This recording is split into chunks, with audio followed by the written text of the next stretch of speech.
Hello everyone, आप सभी का लेट्स स्टडी टुगेदर में स्वागत है। दोस्तों, तो हमने कल पढ़ा था लर्निंग अधिगम। तो दोस्तों, लर्निंग क्या होती है? लर्निंग होती है बर्थ टू डेथ, दोनों चीज़ें होती हैं। इसके बाद से हमने पढ़ा था definition, a characteristic of learning and factor affecting learning. तो दोस्तों, हमने फैक्टर अफेक्टिंग लर्निंग में पढ़ा था personal factor and environmental factor. तो आज हम दोस्तों पढ़ेंगे लर्निंग रिलेटेड कर। तो दोस्तों, पहला हमारा मोटिवेशन। दोस्तों, हमारा लर्निंग में बहुत ज़्यादा वर्क करता है मोटिवेशन, अभिप्रेरणा कि हम कितना अभिप्रेरित है। ऐसा तो नहीं कि हमने 4-5 दिन के लिए किसी चीज़ के लिए अभिप्रेरित है फिर बाद में हम उस चीज़ को छोड़ दे रहे हैं। तो हमें आंतरिक एक्सटर्नल मोटिवेट होना चाहिए किसी चीज़ को करने के लिए। दूसरा है दोस्तों एज भी हमारी काफ़ी एक्वायर करती है कि जैसे कि अगर हम 4 साल के बच्चों को ये सारी चीज़ें समझाएंगे तो नहीं समझ में आएगा। एक अच्छा क्लास 4th या 5th का भी बच्चा है तो भी उसे ये सारी चीज़ें नहीं समझ में आएगी। तो उसकी एज भी एक होती है मैच्योरिटी, इंसान कितना परिपक्व है किसी चीज़ को सीखने में। अगर आप किसी बच्चे को चलने से पहले दौड़ना सिखा रहे हैं तो उसकी बोन्स जो है वो मैच्योर है ही नहीं, तो वो बच्चा कैसे सीखेगा? तो इसके लिए एक मैच्योरिटी भी होनी चाहिए, इंटेलिजेंस, बुद्धि। दोस्तों, बहुत सारे बच्चे होते हैं जो बहुत तेज होते हैं, जो किसी भी चीज़ को एक ही बार में सीख लेते हैं, और कोई लोग होते हैं जो बारी बारी से करके सीखते रहते हैं। तो इंटेलिजेंस भी हमारी काफ़ी एक्वायर होती हैं। और एप्टीट्यूड, अभिक्षमता। तो दोस्तों, हमारा एप्टीट्यूड होना चाहिए किसी चीज़ को करने के लिए कि हम ये चीज़ कर सकते हैं या फिर ऐसे इस चीज़ को मैनेजमेंट कर सकते हैं। फैटिग, थकान। तो दोस्तों, थकान में अगर आप किसी अंदर से थके हुए हैं किसी चीज़ को लेकर, आप नहीं एक परिपक्व नहीं हो पा रहे, किसी मैच्योरिटी नहीं आ रही है, आप थके हुए हैं तो आप किसी चीज़ को नहीं सीख सकते हैं।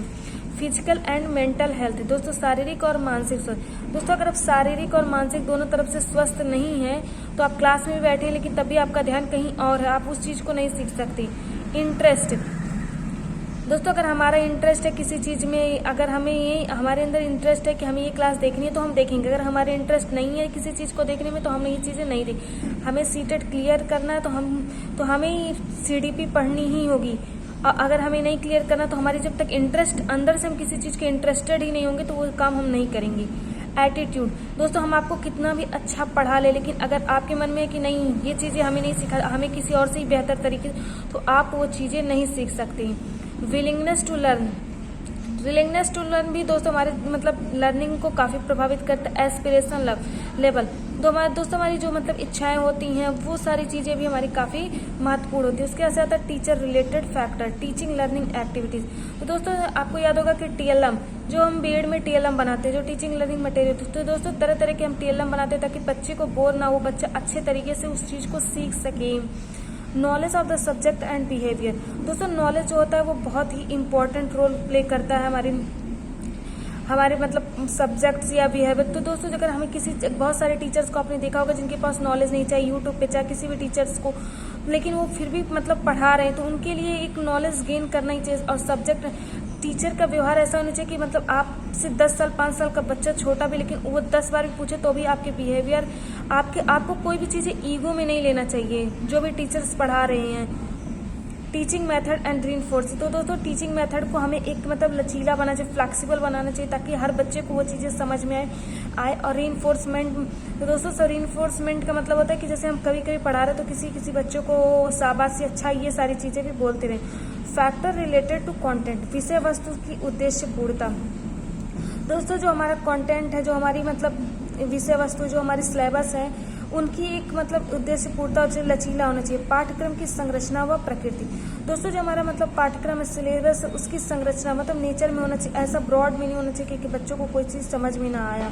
अब विषय वस्तु का क्रम जो होना चाहिए दोस्तों वो सीक्वेंस में होना चाहिए। आकार और मात्रा, ऐसा चीज़ नहीं होना चाहिए कि बहुत ज़्यादा हो गया हो, बहुत बड़ा हो गया, उसमें बहुत सारी चीज़ें फिल की हों जिसमें बच्चे को समझ में ना आ रहा। अभ्यास का उचित विभाजन आदि। दोस्तों, अभ्यास का जो टाइम, ये नहीं हो कि हम 20 दिन तक लगातार उसको अभ्यास ही करते रहें। एक टाइम मैनेजमेंट होना चाहिए। Factor related with the system, कक्षा कक्ष के छात्रों के बैठने की समुचित व्यवस्था। दोस्तों, जो फैक्टर हैं सिस्टम के, उसमें ऐसा होना चाहिए कि बच्चों को बैठने के लिए या फिर उनकी हर एक रिलेटेड जो भी सिस्टम है उनमें मतलब ध्यान देना चाहिए। विद्यालय और परिवार का वातावरण, दोस्तों अगर आपका मतलब परिवार का एनवायरनमेंट ही नहीं अच्छा है तो आप उस चीज़ को नहीं कर सकते हैं। कमरे में रोशनी तथा हवा का प्रबंध, दोस्तों जो कमरे की रोशनी होगी या फिर हवा होगा या फिर विंडोज़ या फिर उसकी भी मतलब मैनेजमेंट अच्छी होनी चाहिए। उपकरण एवं प्रयोगशाला की व्यवस्था, तो दोस्तों जो उपकरण मतलब जो लैब है, अगर आपको लैब या इक्विपमेंट ऐसा होना चाहिए कि अगर बच्चे को केमिस्ट्री में कोई चीज़ लैब करानी हो तो वहाँ पे भी उसकी व्यवस्था हो। उसके जैसे आता है दोस्तों डोमेन्स ऑफ लर्निंग, जो एक अलग चीज़ है, इसको हम अलग से करेंगे, लेकिन एक यहाँ नॉलेज गेन कर लेते हैं। डोमेन ऑफ लर्निंग जो था वो BS ब्लूम का था, जिन्होंने 1956 में दिया था, जो एक कॉग्निटिव था, अफेक्टिव एंड साइकोमोटर। जो हमारे संज्ञानात्मक, अफेक्टिव और मनोगत्यात्मक, ये सारी जो चीज़ें, इन तीनों को मिलाकर हम एक बच्चे को एक बच्चे को कोई चीज़ समझाएंगे या उन्हें उसे बताएंगे। तो आई होप दोस्तों आपको लर्निंग समझ में आई हो, and thank you for watching.